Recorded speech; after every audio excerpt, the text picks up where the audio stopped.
நற்செய்தி வாசகம். லூக்கா எழுதிய நற்செய்தி 1ஆம் அதிகாரம். ஆண்டவரின் உயிருள்ள வார்த்தைகள் 39 56 முடிய. அதன் பின் மரியா புறப்பட்டு யூதேயா மலைநாட்டில் உள்ள ஒரு ஊருக்கு விரைந்து சென்றார். அவர் செக்கரியாவின் வீட்டை அடைந்து எலிசபெத்தை வாழ்த்தினார். மரியாவின் வாழ்த்தை எலிசபெத் கேட்டபொழுது அவர் வயிற்றில் இருந்த குழந்தை மகிழ்ச்சியால் துள்ளிற்று. எலிசபெத் தூய ஆவியால் முற்றிலும் ஆட்கொள்ளப்பட்டார். அப்போது அவர் உரத்த குரலில், பெண்களுக்குள் நீர் ஆசி பெற்றவர், உம் வயிற்றில் வளரும் குழந்தையும் ஆசி பெற்றது. என் ஆண்டவரின் தாய், என்னிடம் வர நான் யார்? உம் வாழ்த்துரை என் காதில் விழுந்ததும் என் வயிற்றிலுள்ளே குழந்தை பேறு வகையால் துள்ளிற்று. ஆண்டவர் உமக்கு சொன்னவை நிறைவேறும் என்று நம்பிய நீர் பேறு பெற்றவர் என்றார். அதை கேட்ட மரியா பின்வருமாறு கூறினார்: ஆண்டவரை எனது உள்ளம் போற்றி பெருமைப்படுத்துகின்றது.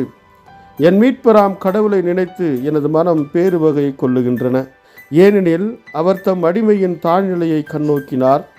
இது முதல் எல்லா தலைமுறையினரும் என்னை பேறு பெற்றவர் என்பர். ஏனெனில் வல்லவராம் கடவுள் எனக்கு அரும்பெரும் செயல்கள் செய்துள்ளார். தூயவர் என்பதே அவரது பெயர். அவருக்கு அஞ்சி நடப்போருக்கு தலைமுறை தலைமுறையாய் அவர் இரக்கம் காட்டி வருகிறார். அவர் தம் தோழி வலிமையை காட்டியுள்ளார். உள்ளத்தில் செருக்குடன் சிந்திப்போரை சிதறடித்து வருகிறார். வலியோரை அரியன் என்று தூக்கி எறிந்துள்ளார். தாழ்நிலையில் இருப்போரை உயர்த்துகிறார். பசித்தோரை நலன்களால் நிரப்பியுள்ளார். செல்வரை வெறுங்கையராய் அனுப்பிவிடுகிறார்.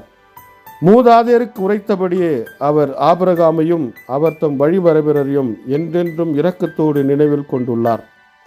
தம் ஊழியராகிய இஸ்ரேலுக்கு துணையாக இருந்து வருகிறார்.